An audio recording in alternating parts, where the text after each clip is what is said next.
Ladies and gentlemen, welcome to the Whiskey Wednesday Show with your hosts Ken Tizzard and Music for Goats. Brought to you in full color and stereo sound with amplification provided by Trainer. Broadcasting into the world from Storyhouse Studios in Campbellford, Ontario, you'll hear the best in old country, folk, Americana, punk rock, and 80s music delivered into your homes every week for free. And don't forget your regular dose of new and original songs from Music for Goats. Never be alone on a Wednesday night again, 8 p.m. Eastern and 9:30 for those of you in Newfoundland. Join the Whiskey Wednesday regulars on Facebook to be a part of the conversation, or watch on YouTube as well. Pour a drink, a cup of tea, or a nice cold long tooth. Roll up your best smoke and sit back and relax. Don't forget to hit the share button to help spread the word. The Whiskey Wednesday Show, every week. Cheers. We're on? You're on. Oh my goodness, I'm actually on, just like that. I was expecting nothing less than just to be on at 8 o'clock on a Wednesday night in Campbellford, Ontario. Yummy liquid. How's Neil doing tonight? Neil's doing quite well, thank you. Neil's doing good. You're dapper tonight. You went full suit tie. I thought it was time I got back to, basics, I guess, yeah. Or whatever. I agree. I got part way there. I did get the tie on. Not that you can see it, but it's there. I'm representing the working. Do Thai people work anymore? Well, I've never been to Thailand, so I don't know. No. People who wear ties. Oh. Not people from Thailand. I see. It's a whole other thing.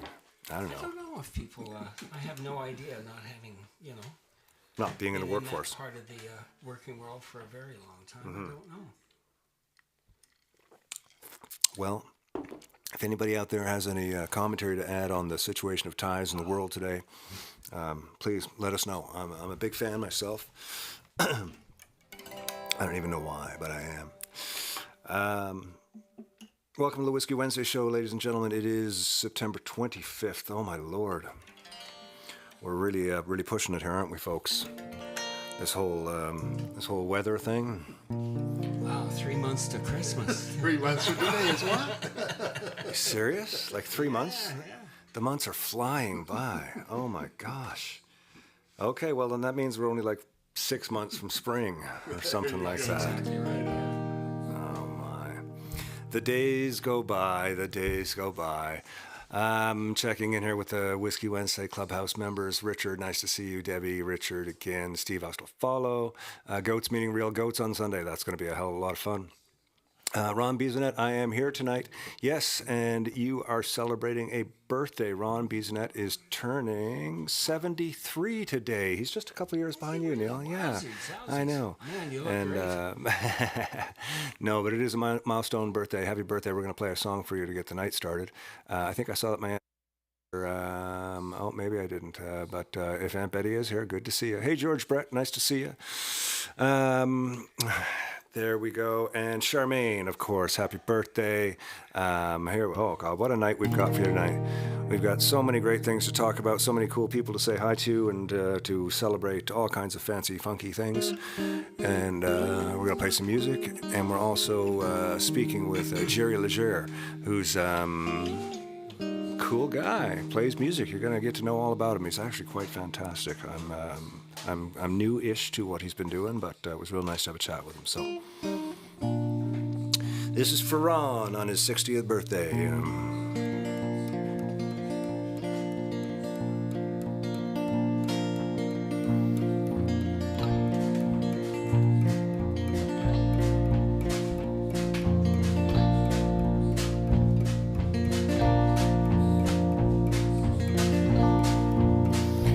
Sonny lives on a farm in a wide open space. You can kick off your shoes, you can give up the race. You can lay down your head to a sweet riverbed, and Sonny always remembers what it was his mama said.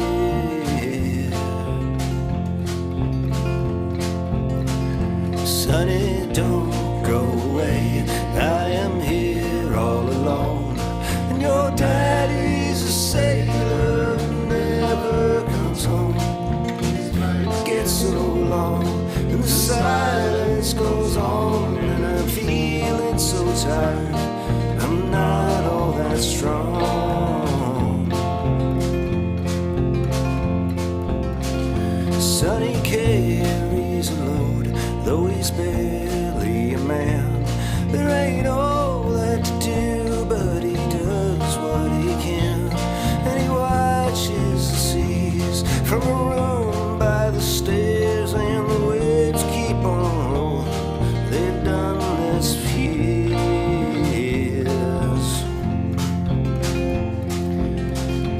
Sonny, don't go away. I am here all alone. Your daddy's a sailor who never comes home. Gets so long and the silence goes on, and I'm feeling so tired. I'm not all that strong.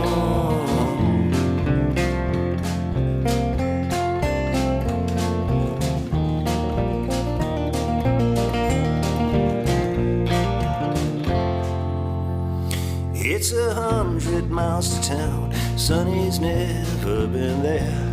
And he goes to the highway and he stares and he stares. Comes at 4 and the mailman is old, and Sonny still dreams his dreams full of silver and gold. But Sonny's dreams can't be real. They're just stories he's read. Stars in his eyes, they're just dreams in his head. And he's hungry inside for the wide world outside. And I know I'll never hold him, though I've tried and I've tried.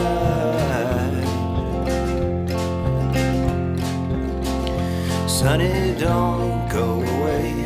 I am here all alone. And your daddy's a sailor who never comes home. And these nights get so long, and the silence goes on, and I'm feeling so tired. I'm not all that strong. Sonny, don't go away. I am here all alone. Your daddy's a sailor who never comes home. These nights get so long, and this silence goes on, and I'm feeling so tired. I'm not all that strong.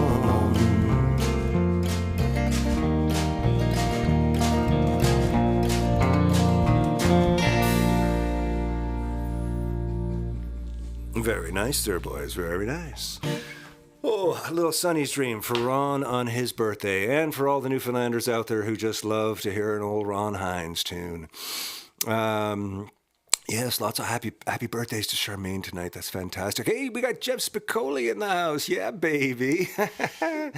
Oh, man, who was I talking to about that show recently? My daughters, they hadn't seen it. I was talking to them like, you got to watch this show. It's so good. It's just like that Smokey and the Bandit thing the other night that I fell into. Good Lord, it's all good. Hey, MLM, how you doing, Justin? We're doing just great here. And Tony on the move the other night, no ball game, went to the parking lot, no service. Moving around tonight, Tony. I haven't seen the Hip documentary yet, Richard. It's something that I would like to check out. Yeah, I have a feeling I need to sort of really dig into that and probably sit down with a box of Kleenex and have a good walk down memory lane there. Oh, that's a hard one. We're excited this weekend to go out, and thanks for everybody who got tickets. I think there's a wait list at this point for the Lost Barn show. Do we have a picture there, Barry, I believe, maybe? The Lost Mile Barn out there with Matt Mays and my sister. We're going to do a couple sets of music in Matt's studio barn for a small, intimate audience. It's going to be awesome. So we're really excited to go play with Matt and to see my sister and the goats. It'll be goats with goats. That'll be cool.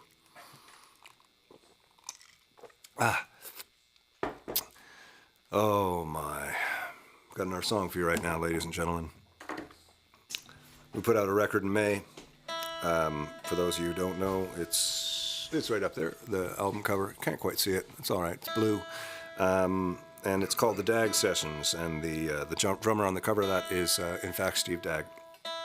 And he passed away the year before it was made, and we're very lucky to have his drum tracks recorded before he was too sick, and it was a beautiful record to make. And we're going to play a song right now called $1 a Day, which is, I think, the first track on the record, perhaps. It goes just like this. There we go. Hey, Mick Manning, how you doing, brother? It's been too long. It's been too long.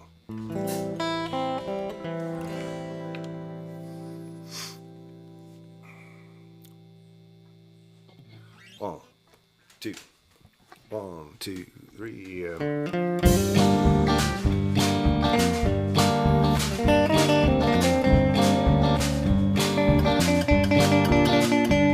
I was walking down the road when a stranger passed my way. It was empty in his business eyes. He made no move to step aside. He disregarded me. His brain was bleeding compromise. It would be a rude awakening if I knocked him down and stole away his shoes. There's no place that I'd rather be, and that place is anywhere here but next to you.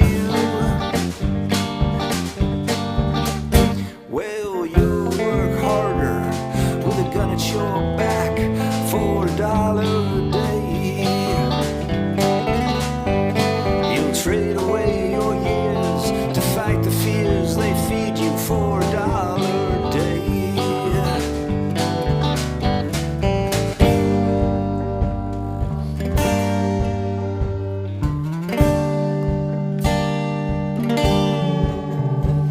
I stopped along the way to hear a politician speak.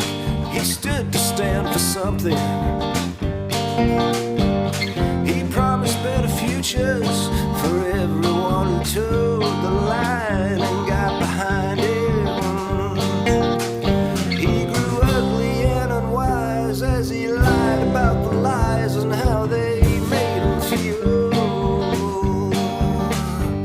The cracks in his disguise grew wider and he could no longer hide inside the truth that he tried to conceal. Well, you'll work harder with a gun at your back for $1 a day.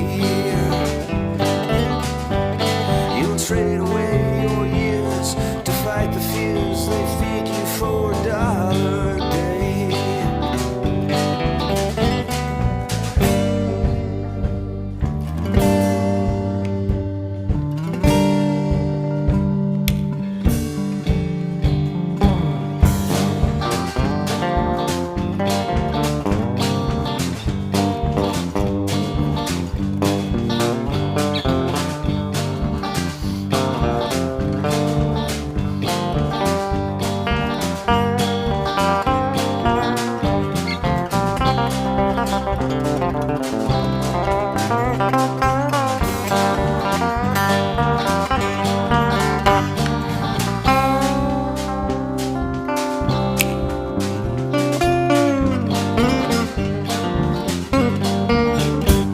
Well, you'll work harder with a gun at your back for $1 a day.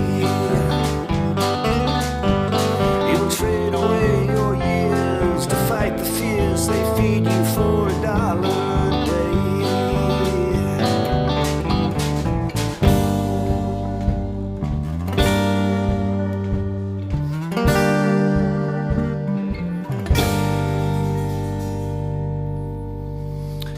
Ah, beautifully put together there. I kind of forgot we were, I thought we were jamming there for a second. I started screwing around the pickups. Oh, I wonder how that is. Oh, fuck, right, we're live. Hi, everybody. Listen to this weird thing. Hello, Joseph Murray. You missed the weekend. You got the weekends mixed up. I'm so sorry, my friend. I'm so sorry. And John Cashin is asking about the Idol show. It was kind of exactly what I expected. Super high energy, unbelievably tight rhythm section, crazy mesh of two guitars clashing at every intersection, but done with so much energy. It's just infectious. One of the guitar players spent a majority of the night, well, not a majority, maybe 3 or 4 songs, actually out crowd surfing, like, the 2,000 or 3,000 people in the crowd, while playing full songs, like not just for for a couple seconds, like out for like 3 to 5 minutes at a time. And it was pretty cool. I must say it was pretty awesome. But they had, that was part of the thing. That was part of the show. They all had these super, super long, heavy duty, like, I don't know, maybe, God, how far would it be? Maybe 150, 200 foot cables. And they had crew that would follow them out and hold the cable up. So it was like telephone above the crowd. And then they'd follow them around with it. You know, it was well rehearsed, but what a show. Yeah. And I got some real genuine, authentic feels from the guys in the band, and I thought that was really cool. The singer, I don't know their names or anything. I don't really know that stuff, but you know, he spoke to the audience about a lot of cool things. You know, about a lot of things about just sort of seeing a lot of things about, you know, suicide and asking for help and talking about your problems and reach out to your friends, and you know, a lot of positive love world shit, which was really cool. But the energy was insane. Bass player had a massively crazy tone. And I just loved it. I loved it. The concert going experience, not so much. You know, getting through Toronto, finding parking in the wrong lot, going to another lot where you're told to park and paying theirs to find out you're still in the wrong lot. And then deciding to just walk to the other end of the C&E to the show. Anyways, that's my Toronto experience. But it was awesome. It was just fucking great. Recommend seeing that band to anybody who's out. The tour right now is killing it. The show looks great. The lights are great. The sound is awesome. Better. Concerts are sounding better than ever. Neil even enjoyed it. Didn't deafen him after, you know, the 90 minutes. Oh, it did, yeah. 40 minutes in, my hearing was shot. Yeah. Okay. Well, it was pretty punishing. Yeah. It was awesome. Actually, I loved it. I absolutely loved it. You know what else I loved was meeting up with Jerry Leisure earlier this week, and we're going to have a chat, and he's going to talk about how I'm pronouncing his name wrong, which I did, which I've done so many times because I just keep wanting to say it's one thing or another, and it's the thing in the middle. Anyways, he's really cool, and he's got Newfoundland attachments, which I found out. So let's get to know Jerry. He's going to sing a couple songs for us too. Here he is.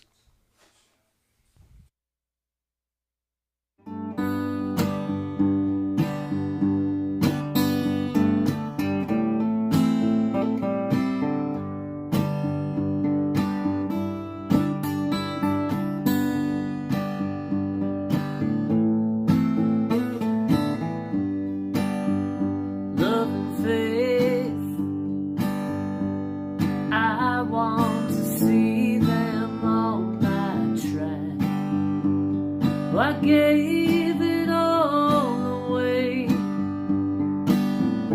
then I wanted it back.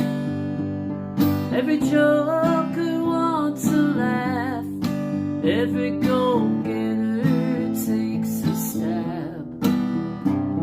I feel my tension shift, see the pendulum lift in a room where I sit to sort me out. You can't win when you don't know what you're fighting for. Journey of the bullet, reason for a scar, and the way what's real, who's to say? These thoughts are swirling round, both feet on bleeding ground, but help is what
Ladies and gentlemen, welcome again to the Whiskey Wednesday show. Today we are very excited to be sitting down. It's actually, I think it's Tuesday. It's not Wednesday night, but we're doing a pre-record with Jerry Leger.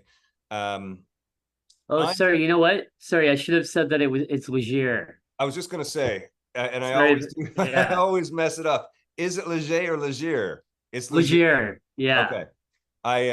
I'm very good at mistaking people's names at the top of shows. So you're not Well, alone.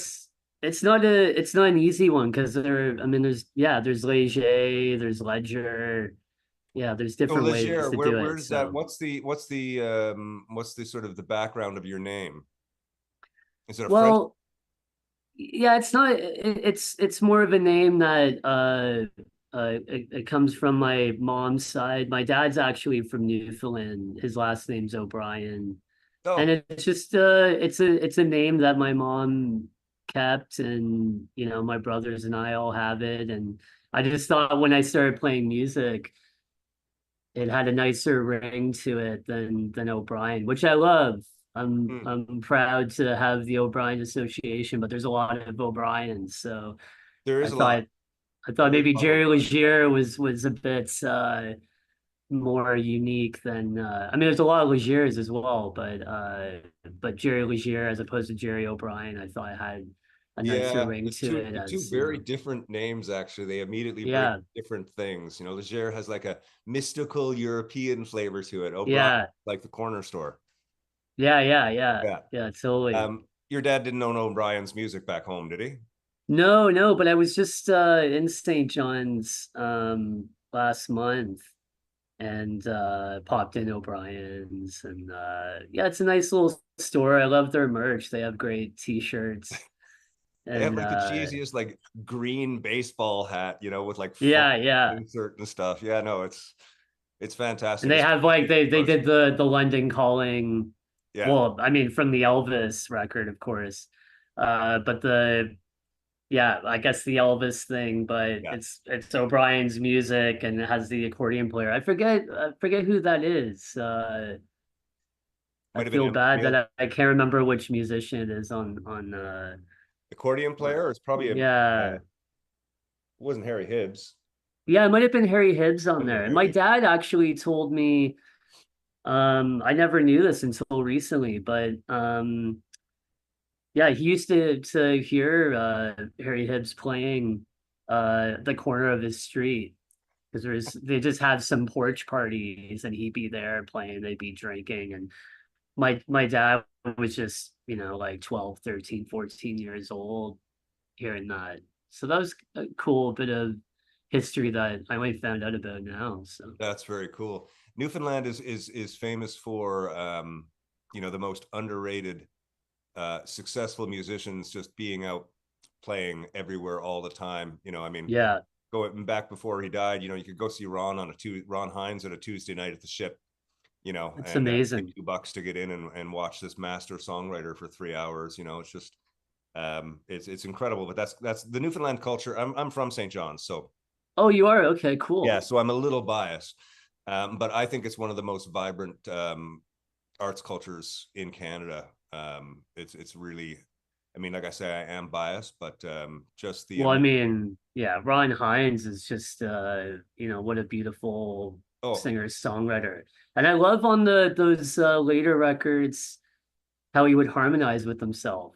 I oh mean, yeah, he always had great harmony singers on those recordings too, but when he do his own harmonies, there's something really special about that because he has interesting lifts in his vocals. The way that he would match that in a harmonic way is pretty cool. And of course, I mean, his lyrics are just, I mean, some of those lines is blow me away. It's such a way with words, you know.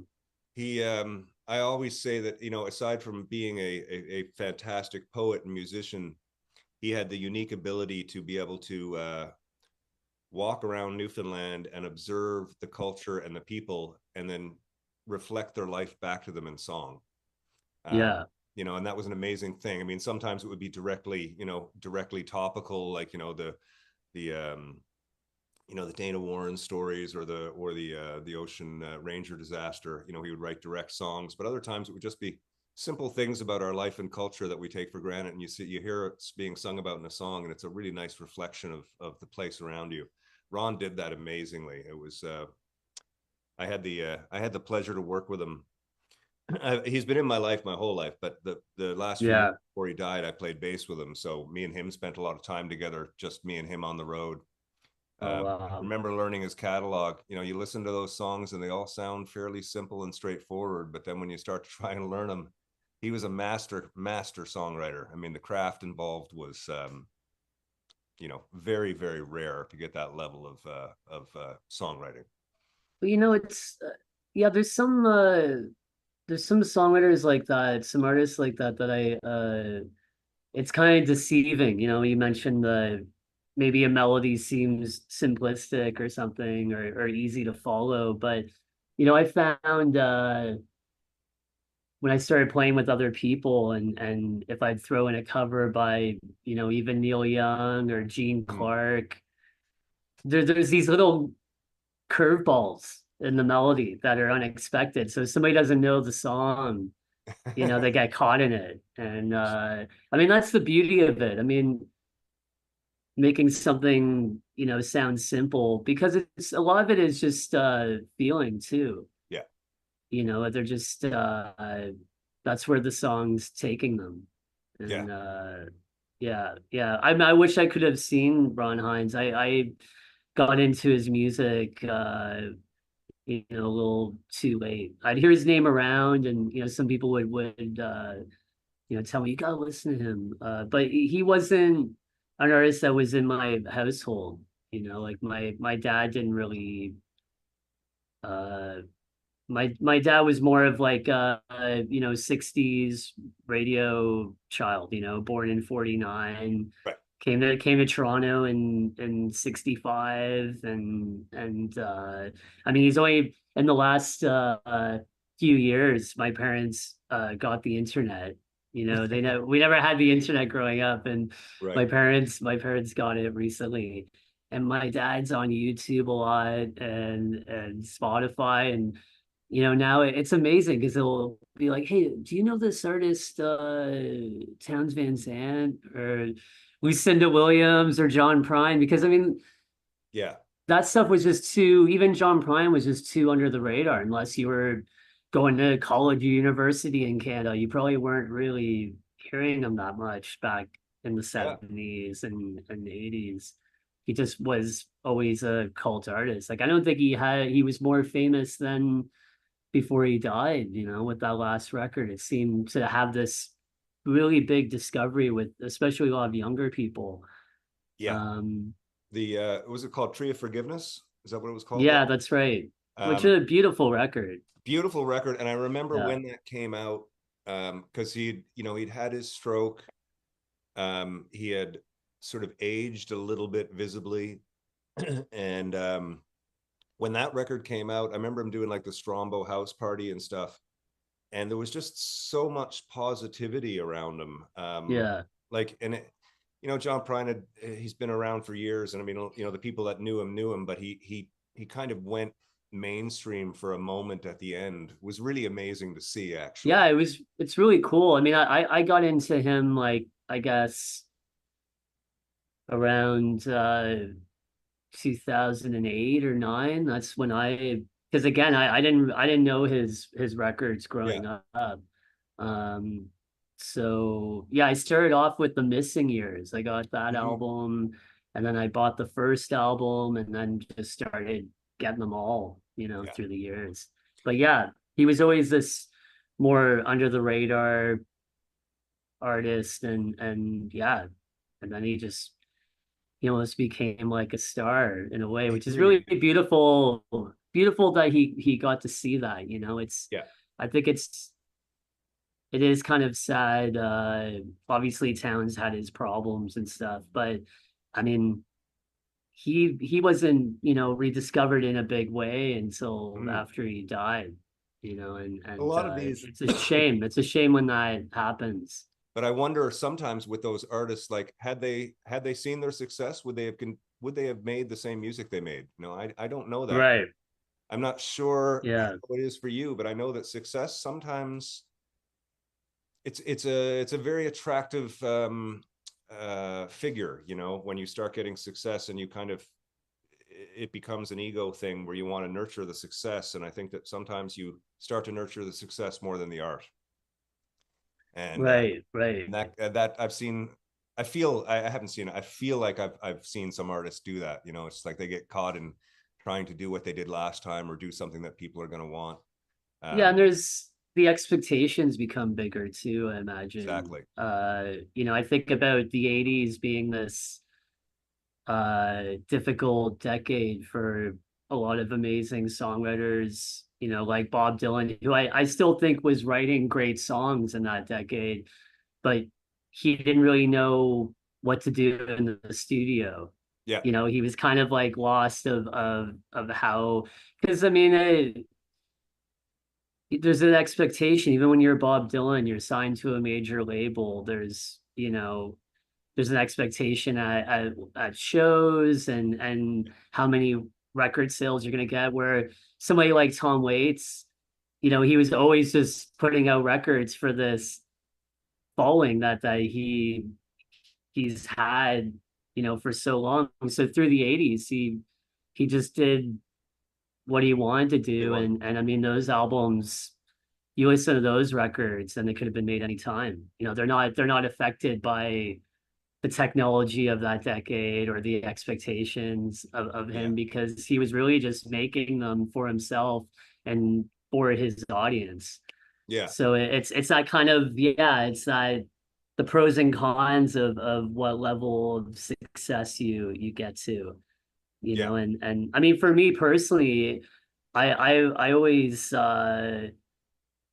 looked at artists like that, even though, I mean, Bob Dylan is, he's kind of at the top of the mountain, like him, Hank Williams and John Lennon for me are kind of probably the three most influential. But and Tom Waits is up there too. And he was an artist that it's like, well, I want that kind of career because I want to be able to just do what I want to do. I have my like devoted fans and I can kind of play anywhere to a certain amount of people, and you don't have to deal with, the all those negatives that like fame brings you. I wanted to ask you a question. You've been talking a lot about the sort of the development and being able to do what you want and feeling supported and having a niche and feeling really comfortable doing what you want. You've been associated with Leighton for a long time, Leighton Records, and that's kind of the Cowboy Junkies family. And you've worked a lot with Michael Timmons. How do you find working with them? Like in the age where the record company is dead, for most artists, is it more of a family with working with them? And has that sort of been a big part of your support, or are they, or is it very business-like as well? I think yeah, it's been the best case scenario for me, really, especially, yeah, with how things have gone. Because I mean, it's a label that, can offer support and get these records out, and it's artist driven. I mean, it's Mm-hmm. Mike Timmons, and I have complete artistic freedom, and yeah, and yeah, he's been so supportive, the whole time, and even like my latest record, Dawnlands, that one was actually produced by somebody else, Mark Howard, but Mike was very excited that we were going to be working with him, and the door was still open to have a place, a home for that record to come out on, and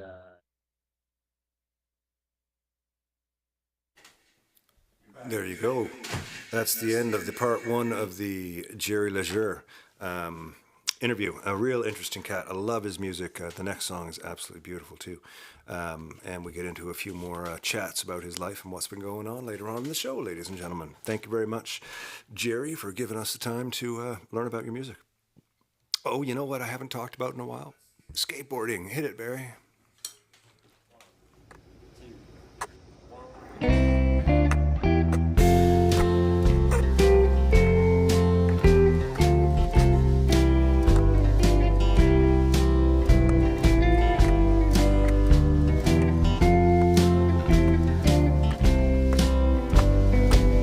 You broke my heart. You've been untrue. I can't bear to spend another minute with you. Cold-hearted girl, you ruined my life. Now I'm moving on. I won't stay to fight. I'm gonna pack my bags, take all that I can, get far away from you and your new old man. Well, I can't say when. Someday soon you'll see I'll be over you as soon as she gets under me. 4 years I've tried. Here you go, a little bit of what everybody loves, skateboarding videos. I know how much we all love them. Somebody had asked me this week about that video. They were sort of saying it's kind of like dancing, and yeah, it is. It's you've seen me earlier doing some skateboarding in the bowls and on the ramps and stuff. It's a lot of what you see, but this is a style of skateboarding called freestyle, where the board is sort of treated as the obstacle, and the idea is to move the board around and manipulate the board without often not touching the ground. It's a whole other thing, but I love it because it's, you know, I mean, you can still fall and twist ankles and twist wrists and stuff if you're not careful, but it's a great workout. It's great exercise, good balance work, and I don't seem to get hurt doing it, you know, which is really nice. Closest we'll get to actually seeing you dancing.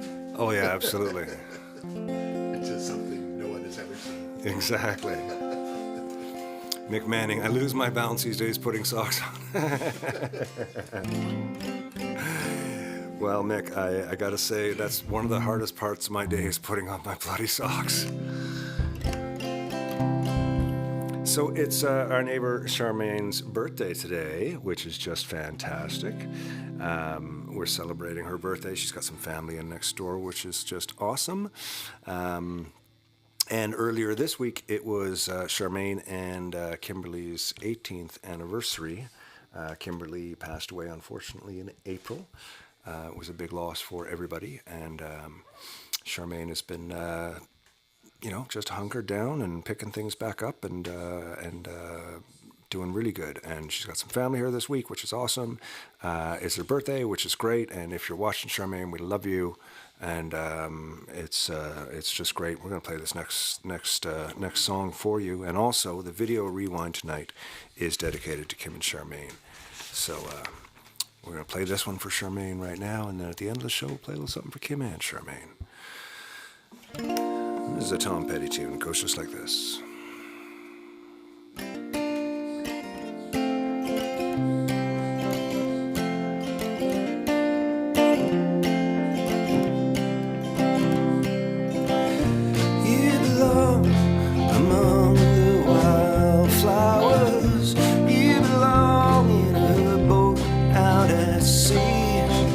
Sail away, kill off the hours. You belong somewhere.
birthday over there, my love.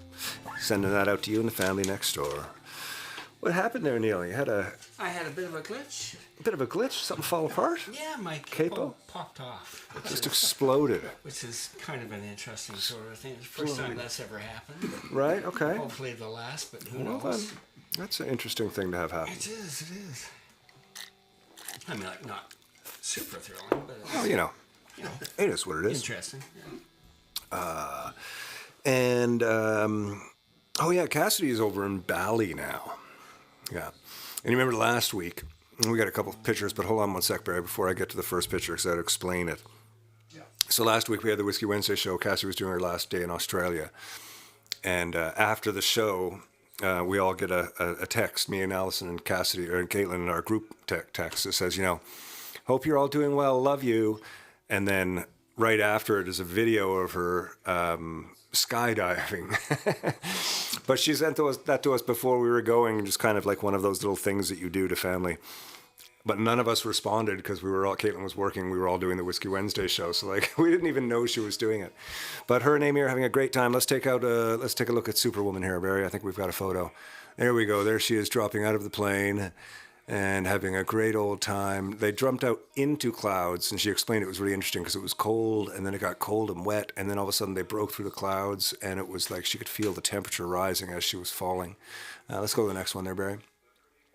Yeah, so after they broke through the clouds, that's what she was doing, and she said like the ride down was just gorgeous, you know, so slow and just beautiful floating sensation. Once you could breathe again, because she couldn't breathe for the first part of the drop, of course, because you're going so fast. And then the next one is, this is interesting. So her and Amy thought, oh yeah, well we're in Bali, and they thought, well yeah, everybody in Bali rides scooters, so we'll rent scooters.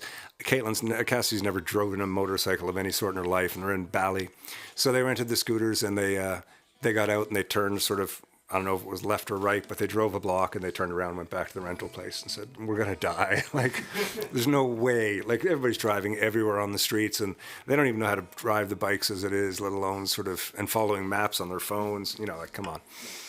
But Uber over there where they are now, they said, like, everywhere is Uber scooters. So they pick you up on those things, and it's like $2 to go wherever you need to, so. And then they're down here to, there's monkeys everywhere, which I love. But she said they were looking at these monkeys for a while, then all of a sudden one of them started staring at them and the other one started hissing, like from a distance. And then somebody told them the monkeys get aggressive if you stare at them, so don't look at them. But they're everywhere. Yeah, they're apparently, I don't even know, I'm going to make something up, but I can't even make something up. Look at them, they're fucking monkeys. How awesome is that? I don't need to make anything up. Look at these creatures, they exist in the world. And my daughter's in a place where you can sit and look at them. Well, no, you can't actually look at them. You can look towards them. Not supposed to. They might assault you. And there she was. They went up to one of the shrine things. What do you call them? Temples. And that was Cassie. That was the view from the temple down on the beaches in Bali. Oh my God. So that's where. Is there any more? I think that's it. I think that's 5. Yeah. So that's a little update on Cassidy and Cassie and Amy's great adventure. We're going to do a song called Home. What's that? Oh, Cassidy and Amy's amazing adventure. Is that what it is? She'll scream at me again. Rod Nolan says, if she's still there, tell her to check out the Monkey Forest. Good fun for a half day. Okay, well, monkey. And Tony Arkell says right underneath, monkeys are dangerous. Watch the Monkey Lady documentary. I'm getting conflicting reports about the monkeys here, folks. I know if you follow my Instagram, you'll see me liking a lot of these little tiny monkeys. Oh my God, they're so cute. What's she saying now? I know you're saying something, love. I've screwed something up. Cassidy and Amy's awesome adventure. That's what it is. So I was thinking Bill and Ted's Awesome Adventure. Excellent. Excellent. Oh, see? Now I'm totally fucked up. Good Lord. It's for all the Newfoundlanders out there. Anybody else, really.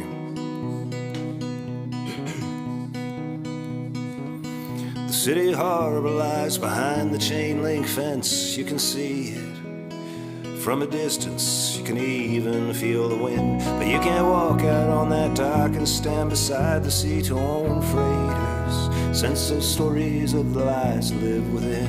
You can't have it the way it was, you have to take it as it is. Those times have changed, those days are gone. Those days are past but not forgot. You can't stop the winds of change, forever in your mind self-same. Lord, don't be sad. We were blessed for what we had. Those days are gone, the memories passed in stone, and I know I'm not alone, and it kills me to the bone in this place called home. You can't lose what you don't own. The deepest ties you'll ever know hurt so bad to let you go. And I thought that I just came to say hello to this place called. That's all right, I know I did that. Down Water Street, the storefronts changed a few blocks north. Who'd ever blame? Fight against this hurting, change and waiting game. How many words can twist and burn like spark to hay? No further down, no further down this hurting old time road we'll stray. Have to take it as it is. Those times have changed, those days are gone. Those days are past but not forgot. You can't stop the winds of change, forever in your mind self-same. Lord, don't be sad. We were blessed for what we had. Those days are gone, the memories canned in stone, and I know I'm not alone, and it chills me to the bone in this place called home. You can't lose what you don't own. The deepest ties you'll ever know hurt so bad to let you go. And I thought that I just came to say hello to this place called home.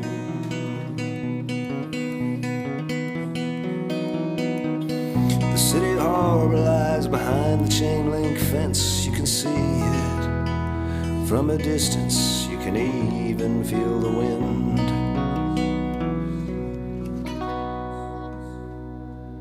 Oh, very cool. Little home for you, written by myself. It's a song I wrote when we were doing the No Dark, No Light album, featuring Mr. Michael Billard on drums. Passed away a few weeks ago, sadly. We mentioned him on the show a few weeks ago.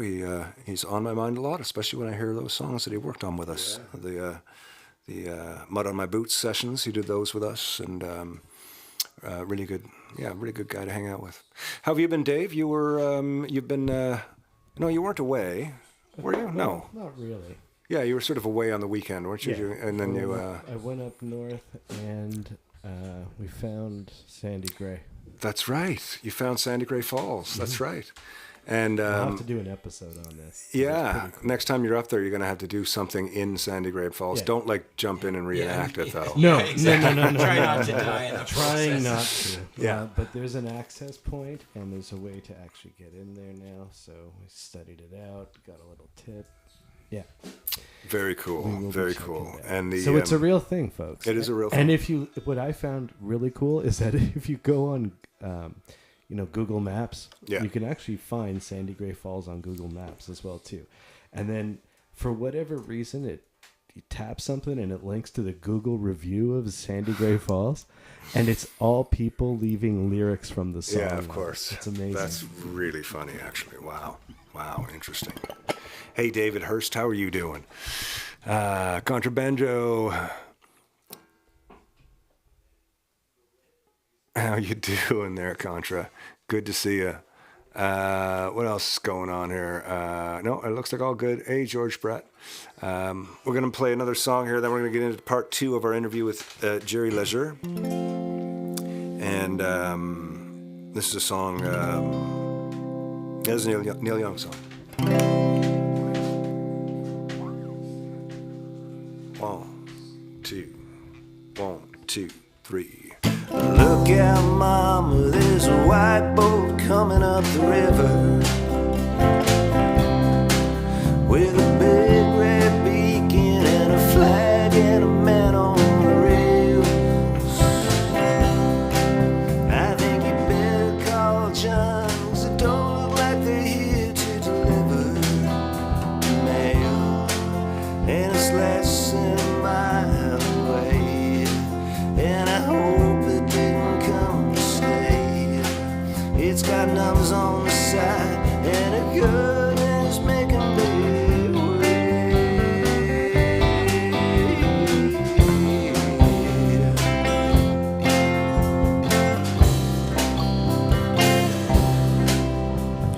Daddy's gone, my brother's out hunting in the mountain. Big John's been drinking since the river took him in lieu. And the powers that be left me here to do the thinking. And I just turned 22, and I don't know what to do. And the closer it got, the more these feelings grew.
Daddy's rifle in my hand felt reassuring.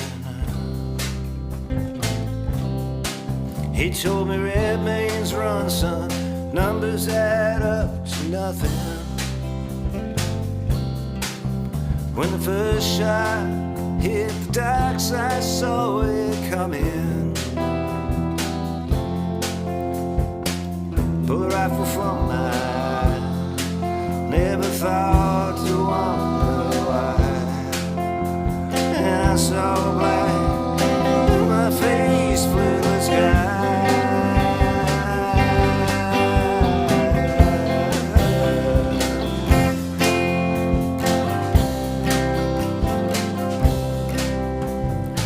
Shelter me from the powder and the finger. Cover me with the thought that pulled the trigger. Think of me as one you'd never figured would fade away so young, with so much left undone. Remember me to my girl, you know I'll miss you.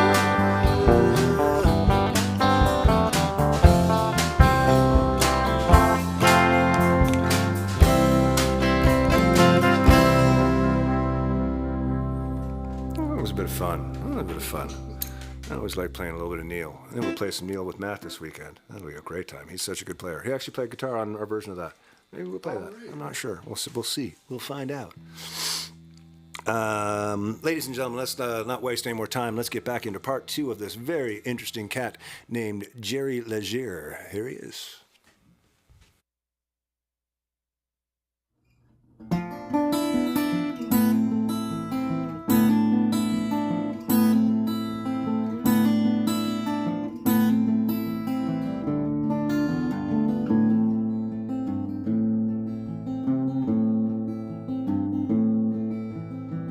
I was right to doubt her.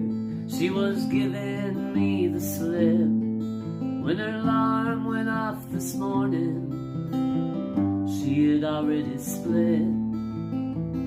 I thought things were going much better than they were, but I know that troubling feeling should take a different turn. Back into his arms and out of this world.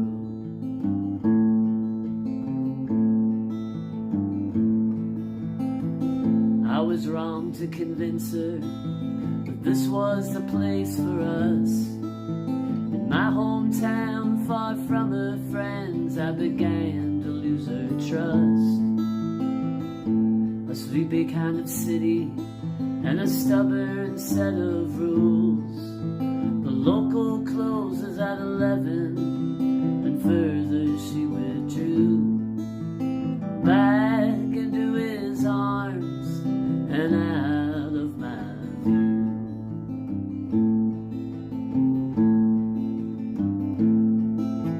Snow on the ceiling, snow on the floor. I can't stand the feeling of snow anymore. Snow in the dealing, snow at my door.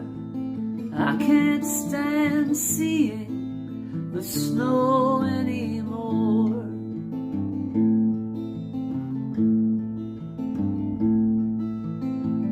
I was right to doubt her. She was giving me a line. When I told her that I loved her, she took her time to reply. But I was not her first man, and I would not be her last. I was caught up in what I wanted, and what she wanted was in the past. Back into his arms and out just as fast.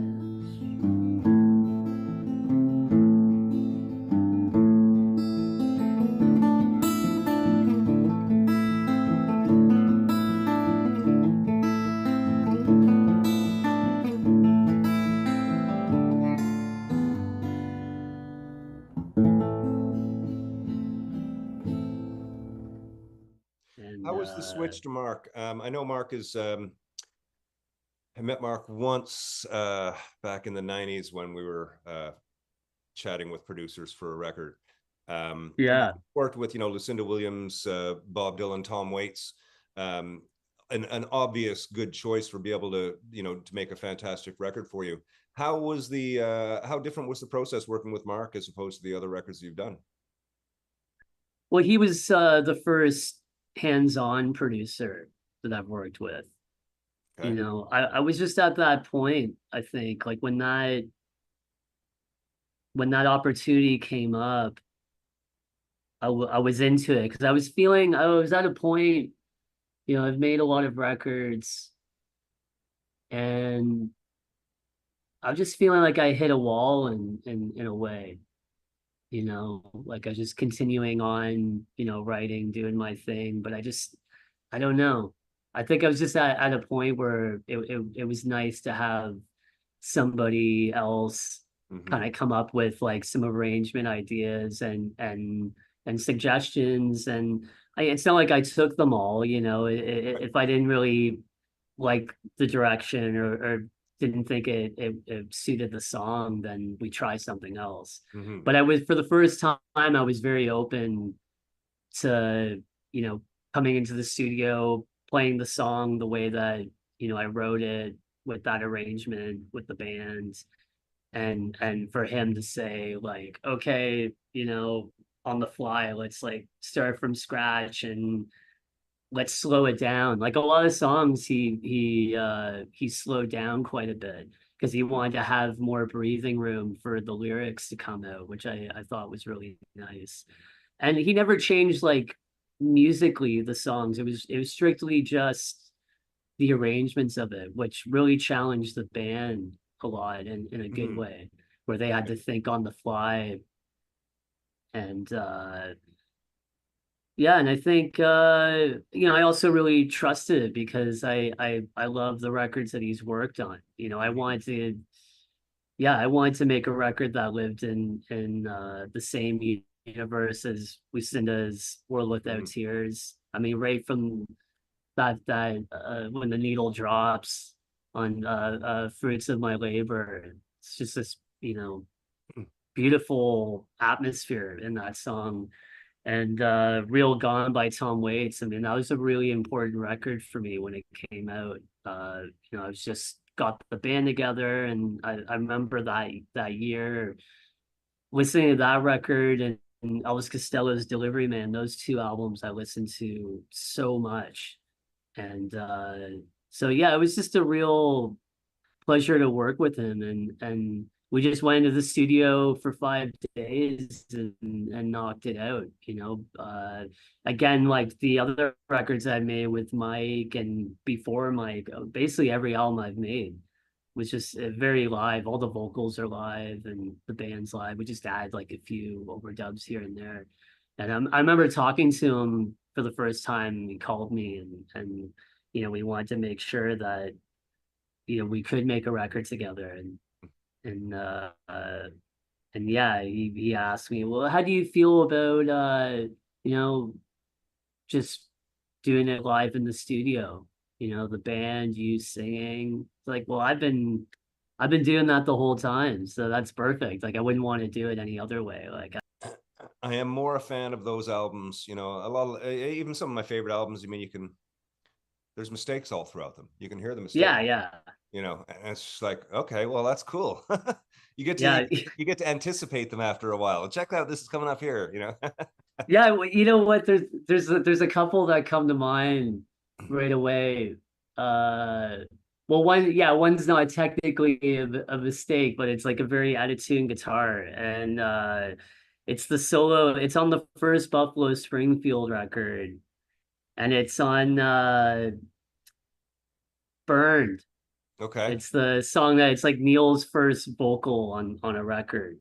Like they let him sing, I think, 2 songs on the first album. And yeah, Burned, it comes to the solo and like the guitar is just so out.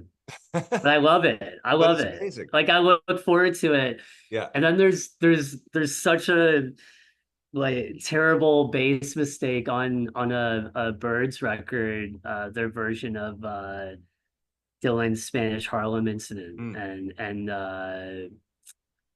yeah, I guess it's Chris Hillman on bass, and he hits the wrong note, and then he kind of searches for where he's supposed to be.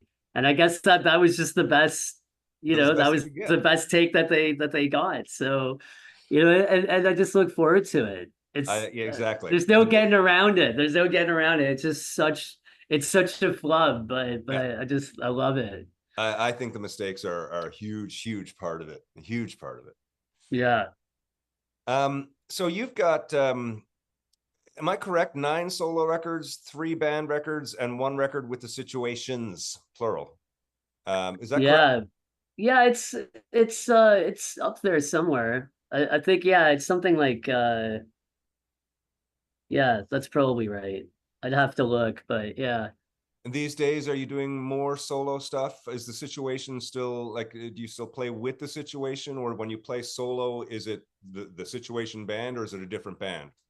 It's still the same band. I mean, some of those records were definitely more acoustic or had less of the band on them. But I also just started doing it for like catalog reasons. Yeah. Like Dawn Lands is a full band record all the way through. So is Time Out for Tomorrow. But I just put my name on there. It's just easier. I'll still in the credits on the records, like there's still, credited, but just not in for catalog reasons. But right. But we're still playing. Like Kyle, the drummer, Kyle Sullivan. We've been playing for over 20 years now. So we were getting out of high school. Like we went to high school together, and Dan Mock on bass. He's been in the band since 2007. So yeah, the rhythm section's been there for a while. for a very long time, and we just did like we did 6 weeks in May and June in Europe and the UK, and right. that was a lot of fun. And yeah, and we have a few shows coming up here in Toronto. We're doing November 7th at the new Hughes Room, which is very nice. Yeah, it's a beautiful space. I haven't played a show there yet, so we're looking forward to that. But a lot of the touring coming up will be more solo. Yeah. So Yeah, you had the honor of opening up for Steve Earle recently too, right? That was one of the shows you did this summer. yeah, I opened for him in Ottawa and Kingston, which was he was playing solo. So it worked out great, you know, because sometimes it's when you open for somebody, you know, of that level, especially, Yeah. you know, you don't know how their audience is going to react to you, you know, if they're just going to be talking the whole time waiting for you know who they came to see, That's right? right. um but I was feeling pretty good that because he was playing solo, that the audiences would they knew what to expect from the night, that they're going Yeah. to be, you know, hearing one person up there, you know, playing these songs with a lot of words. And Yep. so that made me feel a little more at ease as far as how it come across. And yeah, both shows, very attentive, respectful crowds. Um, and yeah, it was a real honor. It was great to chat with him a few times, and you know, he was such a nice, sweet guy, and yeah, it was. I hope I get to do more, you know, down the line, because I think it worked really well, and it was a lovely time. Yeah. And I loved watching the show, watching his performance on you know side stage. Mm-hmm. And I mean, I love his record, Train a Comin' from the mid 90s, which is a very acoustic record. Mm-hmm.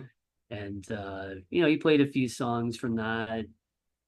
Um and yeah, it was just a great experience. Yeah. Yeah. Yeah.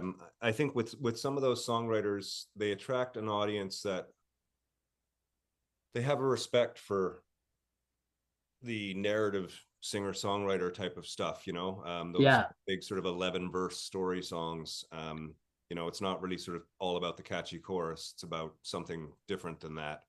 You Yeah. know, there's specific, there are certain rooms around where you can get that, but you know, most of the venues that you go to, it's really hard to get that sort of command over an audience. But in America, they seem to have really curated that. You know, like when I went down to do some of the fests and like fest and stuff, I remember doing Merle Fest and I was terrified. It's like there's 18,000 people out there and they want me to go on stage with an acoustic guitar, like, and tell Wow. Yeah. stories. And I was like, fuck, this is hard. But I walked out and I started talking and they all listened. Like it was just like, this audience is here for that, you know? And I think Yeah. with Steve Earle, you'd get that too. You know, as opposed to like going out and opening up for like a Gord Downey or say somebody like that, who's very sort of iconic. And, you know, you kind of get hipped off the stage when you're trying to open up for them. I think that a Steve Earle audience would be very respectful of who he's going to choose to bring out. Yeah, it's true. Yeah. And yeah, I mean, that's really cool that you did that. And it is quite a difference, like coming from Canada, where it you know, you encounter a lot of like noisier Yeah. audiences. Yeah. Even if it's a show at Massey Hall, which I find very confusing. I know. But yeah, you go into a different setting where that's expected of you, that you're gonna come out and, you know, we're gonna listen to you, and we want to catch what you're saying, you know, maybe it will hit us, Yeah. you know. And we're catching on in Canada. I mean, the house concert thing has really built up over the last 15 years, which is great. Yeah. Concerts are a lovely way for artists to be able to go and, you get 40, 80, 100 people, maybe in a yard or something. That connection that you make with those people in a house concert environment, I find to be way stronger than any sort of concert environment. Yeah, I love playing the house concerts for sure. Yeah, you have a little bit of dinner with folks, you hang out, you play some songs, they're all close to you, it feels great. It's a really, really nice way to build an audience.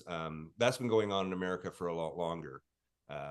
But some of these things too, they're different. Like, again, Merlefest, there's no booze. It's just like I didn't know that. Yeah, so like that's the other thing. It's like they're not focused. You're not plastering beer logos all over the place and trying to push beer down people's throat. Like, this is a come out and enjoy music only. Like, that's what it's about. And I think that sort of light put on an artist is fantastic. And we are catching up in Canada, but I did find that exists more in the States, 10 years ago when I was doing it more. Well, I've heard a few friends say to me, recently, like in the last few weeks, that they feel a change coming on. Mm-hmm. They feel like things go in cycles, and I hope they're right that they're feeling that people are getting a bit tired of the kind of music that doesn't dig that deep. They're kind of getting exhausted from it. A little bit tired of McDonald's, so to speak. We just continue to make music. We just continue to. I mean, I can't stop anyways, but I know, on the same. But I don't want to either. I mean, yeah, there are like some sides of it. It's always the business side that kind of like drags you down in a way. But creatively, it's like I love writing songs and I love performing and I love making records. Like it's such second nature to me that I don't even think of it as being, when other people are like, they're kind of, how do you do that? Or that kind of lifestyle and this and that. It's like, well, that's just life to me. I don't really think about it. Thank you for being on the show, man. So cool to know you. I've been enjoying your music from a distance for a long time. I'm looking forward to digging into it with a little more vim and vigor now. The last week I've been kind of listening to stuff in the background. It's got the singer-songwriter vibe that I like, the narrative vibe that I like. I find your voice incredibly interesting. Your range at times, I'm thinking, who's this woman singing? This is beautiful. And then I go, oh yeah. That's why I can do all the Hank Williams songs. Yeah, you did that Hank Williams record there last. I did, yeah. Right? Yeah. Yeah, it's his birthday today. That's where we're doing this. Oh, is it? Oh, I didn't know that. Well, that's good to know. Let's keep you on the docket for keeping an eye on when you are in the area. I'd love to see you. Yeah, sounds good. All right. Cool to hang out sometime. Yeah, I would love that. Hey folks, thanks for tuning in to the Whiskey Wednesday show. Every Wednesday we will be here, rain or shine, richer or poorer. Tip jar is in the link above. Never expected but always appreciated. Never confuse the size of your paycheck with the size of your talent. I've got all the money I'll ever need if I die by midnight. Always appreciated, never expected. Please feel free to drop us a line regarding anything, including a link to your money. Cheers. We're back. Wow. What a great chat. I really like that cat. If you see his name on a poster, go check him out. Jerry Leger. Don't call him Leger. That was my mistake. Well, you guys have been watching me do interviews for 2 years now. It's a common thing for me to have to ask pronunciations. Pronunciate, tomato. Is that right? Sure. I love them tomatoes. I love those tomatoes, exactly. I'm going to change the station on the tomato. No, sorry. That sounds like a Dan Quayle. Remember him? Dan Quayle, the news guy? No. was George W. was running BP, I think, wasn't he? Yeah. If I remember correctly. And he was at some school and they had a spelling bee. And he spelled potato, P-O-T-A-T-O-E. Just like you would. Just like P-O-T-A-T-O. Isn't that right? Excellent. Well done, Kevin. Okay. Now it's running through my head that I got it wrong. Okay, it's 9:18. We're going to do one more song, ladies and gentlemen, and then we're going to get into the video rewind. This is a dedication for Tony Arkell on his anniversary. A song called "Crazy Love" that was requested for Tony years ago, and it's been a repetition thing now every year this time. Next week we've got the Goats Road Trip. Which is, I'm going to do one of those things where I'm going to turn the camera on when I wake up, and I'm going to turn it off when I get back. And it's going to be a crazy, I don't know how many hours, 20 hours or so. And it's going to be fun. No, it'll be like 12 or 14 hours. The video won't be that long. Like the video I'm going to make for you all to watch, it's not going to be that long. My God, it's like another skate. Yeah, it's like and there's like 9 hours of skateboarding.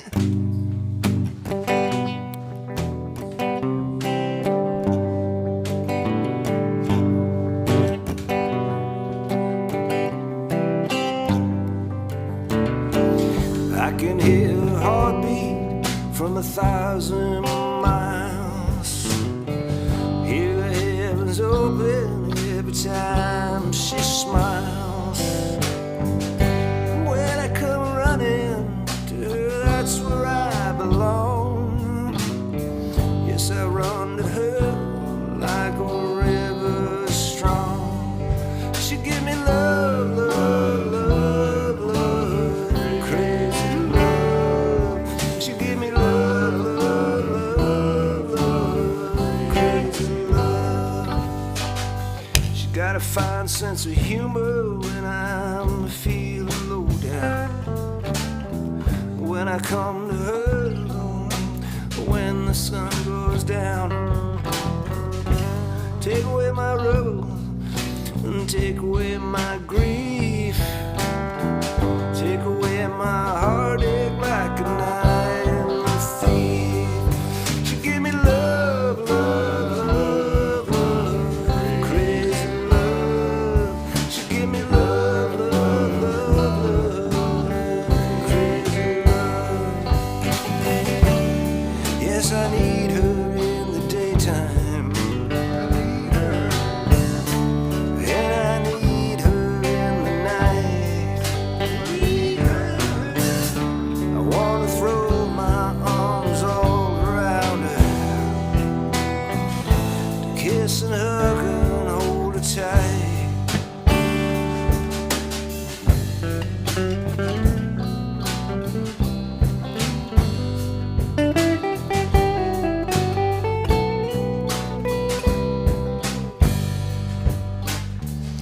And when I'm returning from so far away, she gives me sweet love and brightens up my day. Makes me righteous, makes me whole, makes me mellow down in my soul. She give me love, love, love, love. She give me love, love, love, love, crazy love. She give me love, love, love, love, crazy love. She give me love, love, love, love, crazy love. Well, there you go, a little Van Morrison for Tony on his anniversary. Goats Road Trip. Next week, we do the Goats Road Trip. We've got the video rewind coming up. Oh, ladies and gentlemen, we got another showdown. Sorry, we ran a few minutes late, but we were having some fun. Enjoy the video rewind. Everybody had a good time this week? Yeah? Cool? Sure. Excellent. Yeah. Excellent. Yep. Sorry, Mr. Grant, we didn't really get a chance to talk. Oh, that's okay. But your daughter got some new glasses. I'll show you a picture. Oh, Yeah, they're pretty cool looking, yeah. Oh, very good. There you go. Something to look forward to. Okay, ladies and gentlemen, thank you all so very much once again for tuning in. And when you're out and you feel things going a certain way, just remember, be like Steve. Cheers, ladies and gentlemen.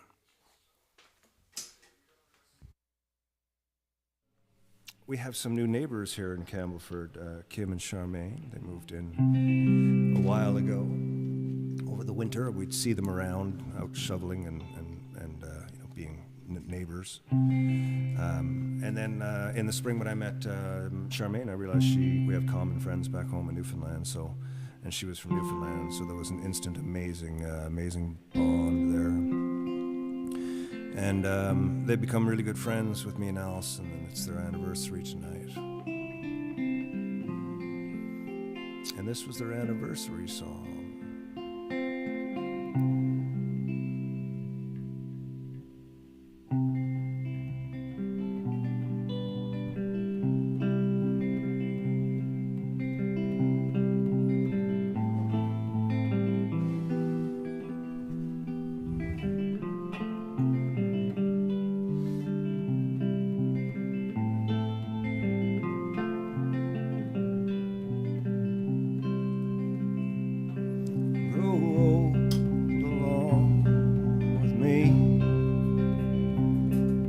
Best is yet to be when our time has come. We will be as one. God bless our love. God bless our love. Grow old along with me. Two branches of one tree. Face the setting sun. And when the day is done, God bless our love. God bless our love.